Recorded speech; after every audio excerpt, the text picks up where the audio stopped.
다시 교독합니다. 구약 성경 727쪽 느헤미야 1장 1절에서 7절 11절까지 한 절씩 교독합니다. 하갈의 아들 느헤미야의 말이라. 아다사스다 왕 제20년 기슬월에 내가 수상궁에 있는데 네 형제들 가운데 하나인 하나니가 두어 사람과 함께 유다에서 내게 이르렀기로 내가 그 사로잡힘을 면하고 남아있는 유다와 예루살렘 사람들의 형편을 물은즉 그들이 내게 이르되 사로잡힘을 면하고 남아있는 자들이 그 지방 거기에서 큰 환난을 당하고 능력을 받으며 예루살렘 성은 허물어지고 성문들은 불탔다 하는지라. 그 말을 듣고 앉아서 울고 수일 동안 슬퍼하며 하늘의 하나님 앞에 금식하며 기도하여 이르되 하늘의 하나님 여호와 크고 두려우신 하나님이여 주를 사랑하고 주의 계명을 지키는 자에게 언약을 지키시며 긍휼을 베푸시는 주여 간구하나이다.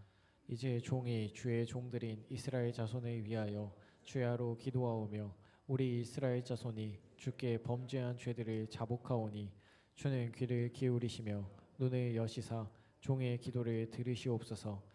나와 내 아버지의 집이 범죄하여 주를 향하여 크게 악을 행하여 주께서 주의 종 모세에게 명령하신 계명과 율례와 규례를 지키지 아니하였나이다.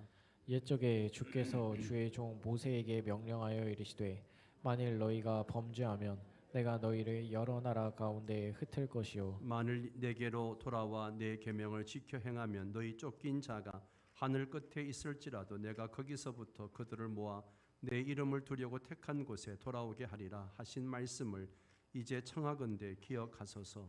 이들은 주께서 일찍이 큰 권능과 강한 손으로 구속하신 주의 종들이요 주의 백성이니이다. 함께 읽습니다. 주여 구하오니 귀를 기울이사 종의 기도와 주의 이름을 경외하기를 기뻐하는 종들의 기도를 들으시고 오늘 종이 형통하여 이 사람 앞에서 은혜를 입게 하옵소서 하였나니 그때 내가 왕의 술관원이 되었느니라. 아멘. 할렐루야. 오늘도 열심히 사시다가 또 일주일 동안 열심히 사시다가 이렇게 금요 기도에 나오셔서 많이 지치고 또 피곤할 텐데 우리가 또 그 피곤함을 함께 기도함으로 극복해 나갈 수 있게 되기를 바랍니다. 자, 오늘 무너진 성벽 앞에서의 기도라는 제목으로 함께 말씀을 나누려고 합니다. 우리는 살아가면서 누구나 예기치 못한 무너짐의 순간들을 굉장히 많이 경험합니다. 겉으로 보기에는 멀쩡해 보이지만 마음 안에는 이미 성벽들이 무너져 있는 분들이 있습니다. 아마 오늘 이 자리에도 그런 분들이 계실 거예요. 어떤 분은 평생 믿고 의지하던 건강이 갑자기 무너지는 경험을 합니다. 병원에서 듣는 한마디가 마음을 무너뜨려 버립니다. 어떤 분은 또 가정 안에서 대화가 끊기고 마음의 거리감이 깊어지며 이제는 다시 회복될 수 있을까 하는 두려움이 찾아오기도 합니다. 어떤 부모는 잘 크고 있다고 생각한 자녀가 갑자기 신앙에서 멀어지고 방탕하게 살아가는 모습을 보면서 마음이 무너져 내리는 것을 느낍니다. 어떤 분은 직장에서 또 사업에서 인간관계에서 한순간 모든 것이 무너져 버려 앞이 보이지 않게 되는 것을 보게 됩니다. 심지어 교회 안에서도 누구에게도 말하지 못하는 상처와 그 오해 그리고 아픔 때문에 영적 성벽이 무너져서 기도의 자리, 예배의 자리를 점점 멀리하는 분들도 있습니다. 사실 우리는 모두 각자의 자리에서 무너진 성벽 앞에 서 있는 사람들입니다. 문제는 성벽이 무너졌다는 사실보다도 그 무너짐 앞에서 우리가 어떻게 반응하느냐 하는 것입니다. 어떤 사람은 성벽이 무너진 채로 그냥 살아갑니다. 어쩔 수 없지. 이 상황은 원래 이랬어. 이미 늦은 거 아닐까? 이렇게 체념하면서 그렇게 살아갑니다. 어떤 사람은 문제를 들고 사람을 찾아가고 이 방법 저 방법을 찾다가 더 지치기도 합니다. 그러나 오늘 본문 속 느헤미야는 우리에게 다른 길을 보여줍니다. 그는 무너진 성벽의 소식을 들었을 때 먼저 울었습니다. 그리고 기도했습니다. 회복은 대책을 세우는 데서 시작되는 것이 아니라 하나님 앞에서 마음을 여는 데서부터 시작이 되어집니다. 오늘 금요기도회는 우리의 그 무너진 성벽을 하나님 앞에 그대로 가져오는 시간입니다. 그리고 하나님은 오늘 우리에게 이렇게 말씀하십니다. 무너진 성벽 앞에서 기도로 다시 시작하라고 말씀하십니다. 이제 우리는 본문 속으로 느헤미야의 기도의 자리로 함께 들어가 보려고 합니다. 첫 번째 생각해 볼 것은요, 무너진 성벽의 소식을 들었을 때 느헤미야는 울었습니다. 자, 4절 말씀을 함께 읽습니다. 이 말을 듣고 내가 앉아서 울며 수일 동안 슬퍼하며 하늘의 하나님 앞에 금식하며 기도하여. 느헤미야가 예루살렘의 소식을 들었을 때 즉시 보여준 첫 번째 반응은 앉는 것이었습니다. 서 있지 않았어요. 두리번거리지 않았습니다. 뛰어다니면서 해결책을 찾지 않았어요. 그냥 앉았습니다. 이 히브리어 원문에서 앉았다는 말은 충격과 통곡 앞에서 힘이 빠져 있는 그 주저앉는 모습을 의미합니다. 그는 단지 의자에 편히 앉은 것이 아니라 무너진 소식을 가슴으로 받아들이면서 땅바닥에 주저앉은 것입니다. 앉는다는 것은 문제를 피하지 않고 직면했다는 뜻입니다. 많은 사람들은 문제가 생기면 바쁘게 움직입니다. 사람을 만나고 조언을 구하고 방법을 찾고 인터넷을 검색하고. 그러나 대책보다 먼저 해야 하는 것이 있습니다. 바로 문제를 하나님의 시각으로 직면하는 것입니다. 그것이 바로 느헤미야의 안점입니다. 우리가 기도 생활에서 실패하는 이유 중 하나는 문제를 자꾸 피하려고 하기 때문에 그렇습니다. 바쁘게 사느라고 생각이 없어서 무너진 성벽을 직면하지 못하고 그 결과 기도의 자리에 나아가지 못하는 것이죠.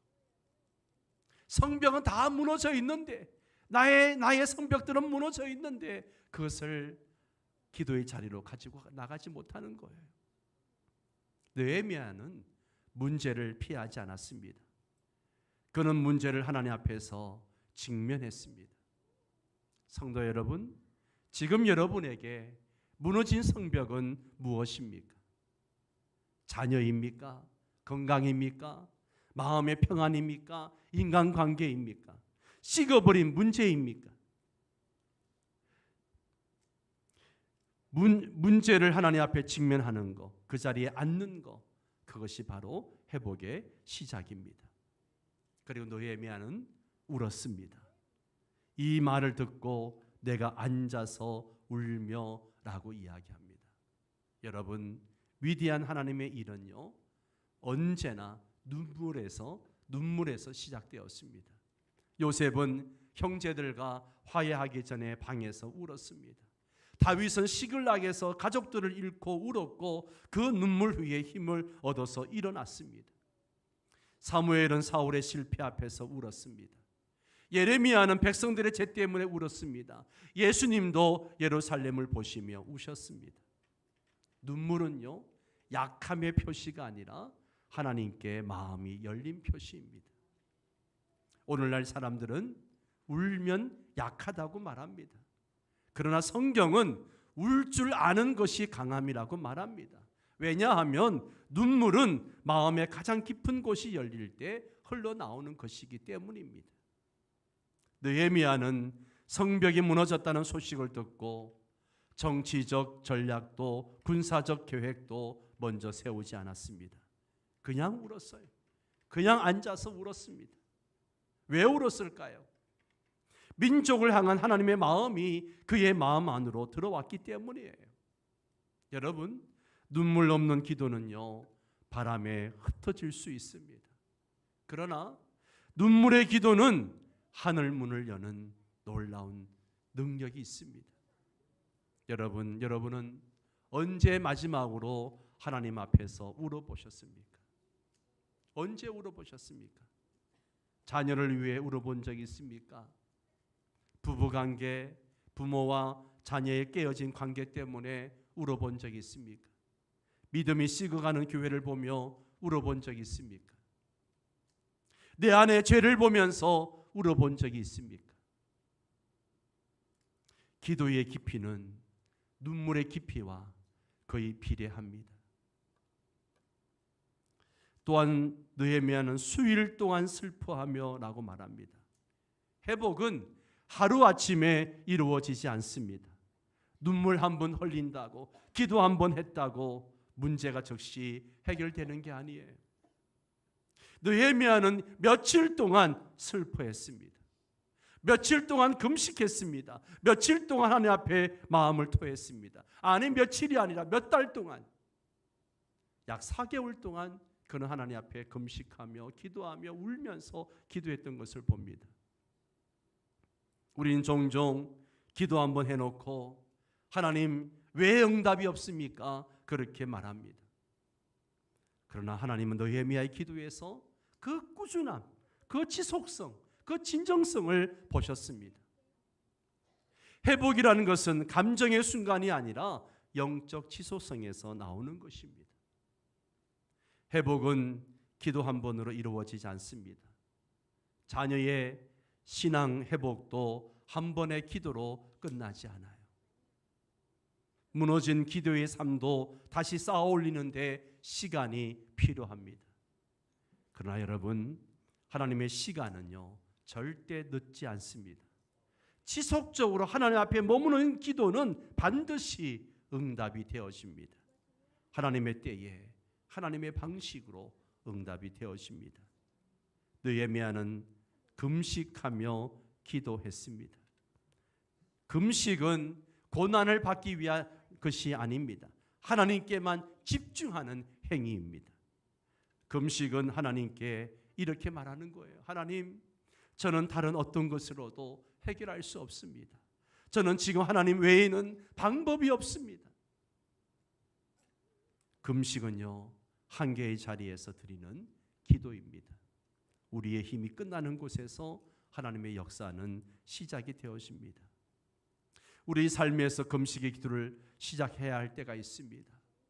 내 힘으로 자녀 문제를 해결할 수 없을 때, 상담으로도 해결되지 않는 가정의 문제 앞에서, 또 너무 깊은 죄의 중독 앞에서 빠져나오기 위해서, 기도의 불이 완전히 꺼져버린 자신의 마음을 깨우기 위해서, 교회의 회복을 위해서, 그리고 시대의 죄악을 위해서 금식하며 기도하는 사람을 하나님은 절대로 외면하지 않으십니다. 금식은 영적 싸움에서 승리를 선포하는 무기인 것입니다.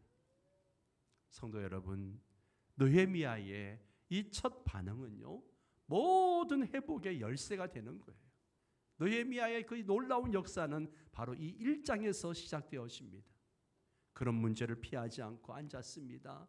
그는 하나님의 마음을 가지고 울었습니다. 그는 며칠 동안 지속적으로 하나님 앞에 머물렀습니다. 그는 금식하며 간절히 매달렸습니다. 이 모든 것이 무엇을 말해주고 있습니까? 바로 회복은 무릎에서 시작이 된다. 성벽을 세우기 전에 먼저 무너진 마음을 세워야 한다라고 하는 메시지를 주고 있습니다. 느헤미야는 성벽 앞에서 먼저 자신의 마음을 하나님께 드렸습니다. 그렇기 때문에 성벽을 다시 세울 수 있었습니다. 성도 여러분, 오늘 우리의 삶에도 무너진 성벽이 있습니다. 그러나 그 무너짐 앞에서 느헤미야처럼 앉아 울고 기도할 때 하나님은 반드시 회복의 역사를 시작하실 줄 믿습니다. 그리고 두 번째 느헤미야의 기도는요, 하나님 되심을 선포하는 기도였어요. 자, 5절 말씀 우리 함께 읽겠습니다. 이르되 하늘의 하나님 여호와, 크고 두려우신 하나님이여, 주를 사랑하고 주의 계명을 지키는 자에게 언약을 지키시며 긍휼을 베푸시는 주여, 간구하나이다. 아멘. 느헤미야는 문제의 심각성을 알았습니다. 그러나 그는 문제보다도 먼저 하나님을 바라보았습니다. 기도는요, 문제를 확대하는 것이 아니라 하나님을 확대하는 시간입니다. 아멘. 기도는요, 문제를 확대하는 것이 아니라 하나님을 확대하는 시간이에요. 우리가 기도할 때 중요한 것이 있습니다.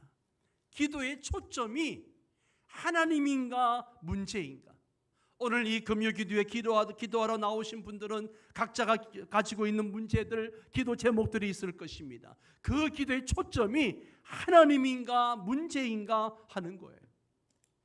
많은 성도들은 기도를 시작하자마자 막 자기 문제를 쏟아냅니다. 그러나 느헤미야의 기도를 보세요. 느헤미야는 하나님을 먼저 고백합니다. 이 5절에서 느헤미야가 고백하는 하나님을 보세요. 하늘의 하나님이라고 고백합니다. 하늘의 하나님. 하나님은 모든 인간의 왕 위에 계시는 거예요. 그리고 크신 하나님이라고 고백합니다. 어떤 제국도 어떤 권력도 하나님보다 크지 않습니다. 두려우신 하나님이라고 고백합니다. 온 세계가 그 앞에 떨게 하시는 분입니다. 그리고 언약을 지키시는 하나님이라고 고백합니다. 1년이 아니라 1세기가 아니라 영원히 신실하신 분이십니다. 사랑하는 성도 여러분, 우리는 기도할 때 종종 하나님보다 나의 문제, 내 안에 있는 상처들, 사람과 환경을 더 크게 느끼곤 합니다. 그러나 성경은 이렇게 말합니다. 기도는 문제를 확대하는 시간이 아니라 하나님을 확대하는 시간입니다. 기도할 때 하나님을 먼저 고백하십시오. 주님, 이 문제보다, 나의 이 문제보다 크신 분은 주님이십니다. 주님, 제 시선을 문제에서 주님께로 돌립니다. 기도는 시선을 바꾸는 순간부터 시작이 되어집니다. 그리고 느헤미야의 기도는요, 나로부터 시작되는 회개의 기도였어요. 6절, 7절은 느헤미야의 회개 기도입니다. 한번 같이 읽겠습니다. 이제 종이 주의 종들인 이스라엘 자손을 위하여 주야로 기도하며 우리 이스라엘 자손이 주께 범죄한 죄들을 자복하오니 주는 죄를 귀를 기울이시며 눈을 여시사 종의 기도를 들으시옵소서. 나와 내 아버지 집이 범죄하여 주를 향하여 크게 악을 행하여 주께서 주의 종 모세에게 명령하신 계명과 율례와 규례를 지키지 아니하였나이다. 아멘. 느헤미야는 놀랍게도 이 문제를 남의 문제라고 말하지 않습니다. 그는 이렇게 기도합니다. 하나님, 우리 민족이 범죄했습니다. 그리고 하나님, 저도 범죄했습니다. 우리 집도 잘못했습니다. 느헤미야는 당시 바벨론 땅에서 높은 지위에 있었고 예루살렘 멸망에는 아무 책임도 없었어요. 그리고 이 느헤미야는 이 바벨론에서 태어나고 자란 사람이에요. 바벨론의 포로로 끌려간 지 약 70년이 되었기 때문에 그 땅에서 태어나고 그 땅에서 자란 사람이에요. 그런데 왜 이렇게 기도할까요? 회개는 책임에서 시작되는 것이 아니라 마음에서 시작되기 때문에 그렇습니다. 우리가 회개를 어려워하는 이유는요, 내가 책임을 지지 않아도 되는 문제라고 생각하기 때문이에요. 그러나 성경은 회개는 이렇게 말합니다. 하나님, 제가 먼저 변화되겠습니다. 자녀의 신앙 문제 앞에 하나님, 기도의 자리가 먼저 세워지게 하여 주옵소서. 가정의 상처 앞에 하나님, 제 마음이 먼저 낮아지게 하옵소서. 부부의 갈등이 있을 때 하나님, 제가 먼저 용서하겠습니다. 교회 어려움이 있을 때 하나님, 제가 더 사랑하겠습니다. 회개는 부끄러움이 아니라 하나님이 일하시기 위한 첫 번째 돌파구입니다. 회개하면 하늘문이 열립니다. 회개하면 사탄이 도망갑니다. 회개하면 회복이 시작되어집니다. 또 느헤미야의 기도를 보십시오. 느헤미야 기도는요, 약속을 붙잡는 기도였습니다. 8절 9절을 보십시오. 그가 얼마나 신실하게 하나님의 약속을 붙잡는지요. 또 한번 8절 9절을 함께 읽습니다. 옛적에 주께서 주의 종 모세에게 명령하여 이르시되 만일 너희가 범죄하면 내가 너희를 여러 나라 가운데 흩을 것이요 만일 내게로 돌아와 내 계명을 지켜 행하면 너희 쫓긴 자가 하늘 끝에 있을지라도 내가 거기서부터 그들을 모아 내 이름을 두려고 택한 곳에 돌아오게 하리라 하신 말씀을 이제 청하건대 기억하옵소서. 아멘. 아멘. 느헤미야의 기도에서 가장 중요한 특징 중 하나는요, 그가 하나님의 약속을 근거로 기도했다는 거예요. 하나님의 약속을 붙잡고 기도했다는 거예요. 많은 그리스도인들이 기도할 때 상황을 붙잡고 기도합니다. 감정을 붙잡고 기도합니다. 사람들의 말을 붙잡고 기도합니다. 그러나 느헤미야는 무엇을 붙잡았습니까? 말씀을 붙잡았어요. 말씀을 붙잡았습니다. 하나님의 약속을 근거로 기도했습니다. 여러분, 약속 없는 기도는요 흔들리지만 약속을 붙드는 기도는요 흔들리지 않습니다. 여러분, 우리가 감정으로 기도하면요 마음이 바뀌면 기도도 흔들리는 거예요. 상황을 보고 기도하면 상황이 나빠지면 기도도 약해지는 거예요. 그러나 약속을 붙든 기도는 다릅니다. 하나님의 약속은 변하지 않습니다. 하나님의 약속은 흔들리지 않습니다. 약속은 하나님이 책임지는 영역이에요. 느헤미야는 말합니다. 하나님, 주께서 약속하셨습니다. 회개하면 다시 모시겠다고 말씀하셨습니다. 저는 그 약속을 붙듭니다. 예. 이 고백이 기도의 중심에 있었습니다. 성도 여러분, 약속을 붙든 기도는요 환경을 넘어섭니다. 약속을 붙든 기도는 사탄의 속임수를 이겨냅니다. 약속을 붙든 기도는요 절망 속에서도 소망을 보게 되는 거예요. 두 번째로 약속을 붙든 기도는요 우리 믿음을 다시 세웁니다. 느헤미야는 절망적인 상황에서도 낙심하지 않았어요. 왜냐하면 하나님의 말씀이 상황보다 더 확실했기 때문에. 예루살렘은 무너졌지만 하나님의 말씀은 무너지지 않았어요. 성도 여러분, 우리도 기도할 때 약속을 붙들어야 합니다. 가정을 위해 기도한다면 나와 내 집은 여호와를 섬기려는 약속을 붙들고 기도하십시오. 자녀를 위해 기도한다면 이는 너희와 너희 자녀에게 주신 약속이라는 말씀을 붙들고 기도하십시오. 건강과 회복을 위해 기도한다면 내가 너를 고치리라는 약속을 붙드십시오. 무너진 마음을 위해 기도한다면 상한 갈대를 꺾지 아니하시며 꺼져가는 등불도 끄지 아니하시라는 그 약속을 붙들고 기도하십시오. 약속을 붙들면 믿음이 흔들리지 않습니다. 약속을 붙들면 내 기도가 더 견고해집니다. 이 금요일 날 기도할 때에 약속을 붙들고 기도하시기 바랍니다. 또한 약속을 붙든 기도는요 하나님의 때에 반드시 응답이 되어집니다. 하나님은 당신의 약속을 잊지 않으십니다. 우리는 잊어도 하나님은 기억하십니다.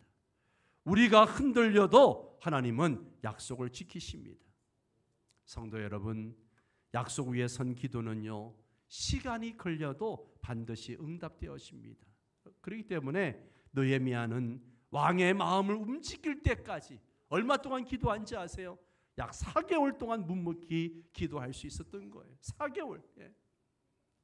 약속을 붙잡은 기도는 기다림을 두려워하지 않습니다. 오히려 하나님의 때를 신뢰하는 거예요. 성도 여러분, 기도하는 사람이 흔들리는 것은 기도의 방법이 부족해서가 아니라 기도의 근거가 약하기 때문에 그렇습니다. 약속을 붙드십시오. 말씀을 붙드시기 바랍니다. 하나님의 신실하심을 붙드십시오. 느헤미야처럼 말하십시오. 주님, 약속하신 것을 이루어 주옵소서. 주님, 말씀하셨으니 행하실 줄 믿습니다. 주님, 주의 약속이 제 기도의 근거입니다. 하나님은 약속을 붙드는 기도를 절대로 외면하지 않으십니다. 그 기도는 반드시 응답되어집니다. 마지막으로 느헤미야의 기도는요 사명을 향해 나아가는 기도였어요. 11절 말씀을 우리 함께 읽겠습니다. 시작. 주여 구하오니 귀를 기울이사 종의 기도와 주의 이름을 경외하기를 기뻐하는 종들의 기도를 들으시고 오늘 종이 형통하여 이 사람들 앞에서 은혜를 입게 하옵소서 하였나니 그때에 내가 왕의 술관원이 되었느니라. 아멘. 기도는 느헤미야를 주저앉게만 만든 것이 아니에요. 기도는 그를 일어서게 했습니다. 기도는 그를 담대하게 했어요. 그리고 기도는 그를 사명을 보게 했습니다. 기도가 깊어질수록 우리의 삶이 움직이기 시작합니다. 기도는 용기를 줍니다. 기도는 마음을 바꿉니다. 기도는 방향을 보여줍니다. 기도는 하나님이 나를 어디로 보내시는지 깨닫게 하는 거예요. 그래서 기도가 하나의 에너지가 되는 거예요. 오늘 기도할 때 하나님은 여러분 안에 잊혀졌던 부르심을 다시 한번 흔들어 깨우실 것입니다. 어떤 분에게는 용서할 용기를 주실 거예요. 어떤 분에게는 오래 방치했던 가정 예배를 회복하라는 마음을 주실 거예요. 어떤 분에게는 사역의 문을 열어주실 겁니다. 어떤 분들에게는 잃어버린 첫사랑을 되찾게 하실 거예요. 기도는 우리를 세상 속으로 보내시는 하나님의 에너지입니다. 사랑하는 성도 여러분, 느헤미야 1장은 단지 한 사람의 감정 기록이 아니에요. 이는 하나님께서 한 사람의 무릎을 통해 무너진 민족을 다시 세우신 역사입니다. 예루살렘의 성벽은 무너졌습니다. 백성들은 수치를 당했습니다. 도시가 폐허가 되었습니다. 모든 것이 끝난 것처럼 보였습니다. 그러나 하나님은 무너진 성벽보다 더 먼저 무너진 마음을 찾으셨습니다. 그리고 그 무너진 마음으로 하나님 앞에 울며 기도하는 한 사람 느헤미야를 사용하셨습니다. 성도 여러분, 하나님이 찾으시는 것은 능력 있는 사람이 아니에요. 유능한 사람이 아닙니다. 하나님은 기도하는 사람을 찾으십니다. 하나님은 깊이 울 줄 아는 마음을 찾으십니다. 하나님은 자기 죄를 먼저 회개할 줄 아는 사람을 찾으십니다. 하나님은 약속을 붙들고 흔들리지 않는 자를 찾으십니다. 그리고 그 한 사람을 통해서 가정이 바뀌고 자녀가 바뀌고 교회가 바뀌고 민족이 바뀌는, 시대가 바뀌는 역사를 이루십니다. 하나님은 지금도 느헤미야 한 사람을 찾고 계십니다. 사랑하는 성도 여러분, 지금 우리의 현실을 보십시오. 가정의 성벽이 지금 다 무너지고 있어요. 자녀의 영적 성벽이 무너지고 있습니다. 부부 사이의 신뢰의 성벽이 무너지고 있습니다. 교회 영적 긴장감이 무너질 때도 있습니다. 이 무너진 성벽 앞에 하나님 오늘 말씀하십니다. 내가 누구를 보내며 누가 우리를 위하여 갈고 이 시대에 느헤미야는 어디 있는가? 주님은 수천 명의 사람을 찾지 않으십니다. 오직 한 사람, 자기 자리에서 울면서 무너진 성벽을 바라보는 그 한 사람을 찾으십니다. 느헤미야 한 명이 민족을 살렸습니다. 엘리야 한 명이 시대의 우상을 무너뜨렸습니다. 다니엘 한 명이 바벨론 한복판에서 하나님을 높였습니다. 하나님은 지금도 한 사람을 찾으십니다. 그리고 그 한 사람이 바로 오늘 이 기도회에 나와 있는 여러분이 되기를 원하십니다. 여러분, 회복은 무릎에서, 그리고 부흥은 눈물에서 시작이 됩니다. 우린 종종 누가 우리 가정을 세우는가, 누가 우리 교회를 다시 깨울 수 있는가, 누가 이 시대에 무너진 신앙을 회복하나 그렇게 묻습니다. 그 질문의 답은 분명하죠. 기도하는 바로 여러분의 무릎에서 시작이 되옵니다. 내가 무릎을 꿇으면 여러분 가정이 회복되어집니다. 내가 회개하면 자녀가 돌아옵니다. 내가 약속을 붙들면 절망이 소망으로 바뀝니다. 내가 일어나면 하나님의 역사가 시작되어집니다. 하나님은 오늘도 말씀하십니다. 회복은 너로부터 시작되어진다. 새 일은 너의 눈물에서 시작되어진다. 성벽 재건은 너의 무릎에서 시작되어진다. 사랑하는 성도 여러분, 하나님은 회복을 원하십니다. 그리고 그 회복의 시작점은 바로 기도입니다. 오늘 이 밤 우리의 눈물과 회개와 부르짖음이 하나님의 마음을 움직이고 하늘 문을 열고 무너진 성벽을 다시 세우는 거룩한 출발점이 되기를 주의 이름으로 축원합니다.